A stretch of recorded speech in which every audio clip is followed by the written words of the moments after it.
किसी गांव में एक चोर रहता था। एक बार उसे कई दिनों तक चोरी करने का अवसर ही नहीं मिला, जिससे उसके घर में खाने के लाले पड़ गए। अब मरता क्या ना करता, वो रात के लगभग 12 बजे गांव के बाहर बनी एक साधु की कुटिया में घुस गया। वो जानता था कि साधु बड़े त्यागी हैं, अपने पास कुछ नहीं रखते, फिर भी सोचा अगर खाने पीने को कुछ मिल जाए तो 1-2 दिन का गुजारा चल जाएगा।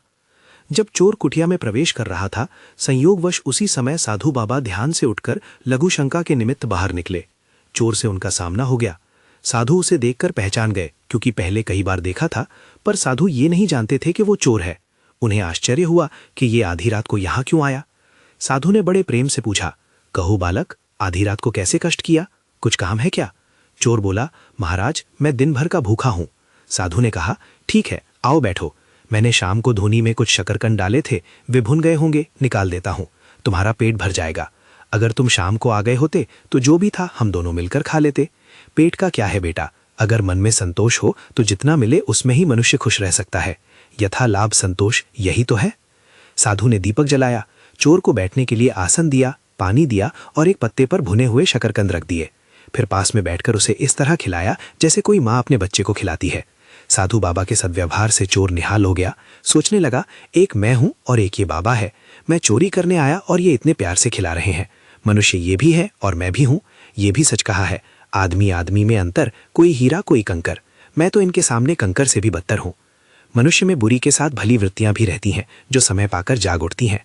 जैसे उचित खाद पानी पाकर बीज पनप जाता है, वैसे ही संत का संग पाकर मनुष्य की सद्वृत्तियां लहलहा उठती हैं। चोर के मन के सारे कुसंस्कार हवा हो गए। उसे संत के दर्शन, सानिध्य और अमृत वर्षा दृष्टि का लाभ मिला। उन ब्रह्मनिष्ठ साधु पुरुष के आधे घंटे के समागम से चोर के कितने ही मलिन संस्कार नष्ट हो गए। साधु के सामने अपना अपराध कबूल करने को उसका मन उतावला हो उठा। फिर उसे लगा कि साधु बाबा को पता चलेगा कि मैं चोरी की नीयत से आया था तो उनकी नज़र में मेरी क्या इज्जत रह जाएगी। क्या सोचेंगे बाबा कि कैसा पतित प्राणी है जो मुझ संत के यहाँ चोरी करने आया। लेकिन फिर सोचा, साधु मन में चाहे जो समझे, मैं तो इनके सामने अपना अपराध स्वीकार करके प्रायश्चित करूंगा। इतने दयालु महापुरुष हैं, ये मेरा अपराध अवश्य क्षमा कर देंगे। संत के सामने प्रायश्चित करने से सारे पाप जलकर राख हो जाते हैं। भोजन पूरा होने के बाद साधु ने कहा, बेटा, अब इतनी रात में तुम कहाँ जाओगे? मेरे पास एक चटाई है, इसे ले लो और आराम से यहाँ सो जाओ, सुबह चले जाना। नेकी की मार से चोर दबा जा रहा था। वो साधु के पैरों पर गिर पड़ा और फूट फूट कर रोने लगा। साधु समझ न सके कि ये क्या हुआ। साधु ने उसे प्रेम पूर्वक उठाया, प्रेम से सिर पर हाथ फेरते हुए पूछा, बेटा क्या हुआ? रोते रोते चोर का गला रुंध गया।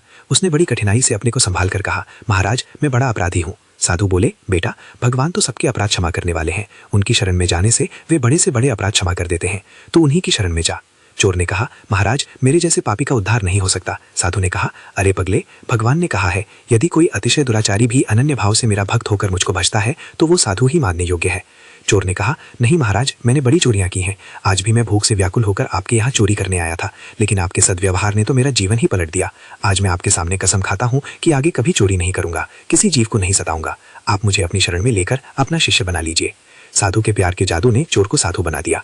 उसने अपना पूरा जीवन उन साधु के चरणों में सदा के लिए समर्पित करके अमूल्य मानव जीवन को अमूल्य परमात्मा को पाने के रास्ते लगा दिया। महापुरुषों की सीख है कि आप सबसे आत्मवत व्यवहार करें, क्योंकि सुखी जीवन के लिए विशुद्ध निस्वार्थ प्रेम ही असली खुराक है। संसार इसी की भूख से मर रहा है, अतः प्रेम का वितरण करो। अपने हृदय के आत्मिक प्रेम को हृदय में ही मत छिपा रखो, उदारता के साथ उसे बांटो। जगत का बहुत सा दुख दूर हो जाएगा।